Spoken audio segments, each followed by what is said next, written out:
హైదరాబాదు, ఆదిలాబాదు, సికింద్రాబాదు, అహ్మదాబాదు, ఫకీరాబాదు, అలహాబాదు, ఫరీదాబాదు. ప్రముఖ సంగీత దర్శకుడు జీవి ప్రకాష్ కుమార్ వనక్కం. అది కంఫర్ట్గా అలా ఉండు. కంఫర్ట్.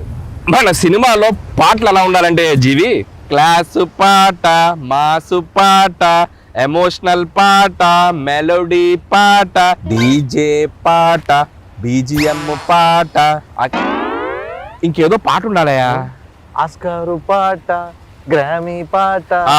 ఏమి టైం ఉందా జీవి నీలో? మ్యూజిక్ సిట్టింగ్ అని పిలిచి ఈ ఫిట్టింగ్ ఏంటి మహాప్రభు? ఏమి లేదయ్యా జీవి, నువ్వు హీరోగా బిజీ, ప్రొడ్యూసర్గా బిజీ, మ్యూజిక్ డైరెక్టర్గా ఇంకా బిజీ. ఒక్క మనిషి ఇన్ని పనులు చేయొచ్చా? బాగా కుళ్ళుబోతు మనిషిలా ఉన్నాడే. ఇంత బిజీగా ఉన్న నీతో మ్యూజిక్ చేయించాలంటే మా ప్రొడ్యూసర్ కాళ్ళు చేతులు కట్టేసి పని చేయించమన్నాడు.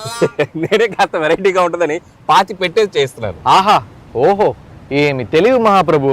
అదేదో కాస్త చప్పట్లు కొడుతూ పొగడొచ్చు కదయా. కొట్టానండి లోపల, మీకు కనపడట్లేదు. వెదర్ బాగుందయ్యా, పైగా బీచ్. నీకోసం హార్మోనియం కూడా రెడీగా ఉంది. ఒక మంచి ట్యూన్ వాయించవయ్యా జీవి. ట్యూన్ కొట్టాలంటే హార్మోనియం ఉంటే సరిపోదా, 2 చేతులు 10 వేళ్ళు కూడా కావాలి. నీకో బంపర్ ఆఫర్ ఉంది జీవి, ఓన్లీ నీ 2 చేతులను మాత్రం విడుదల చేస్తాను. Thank you sir.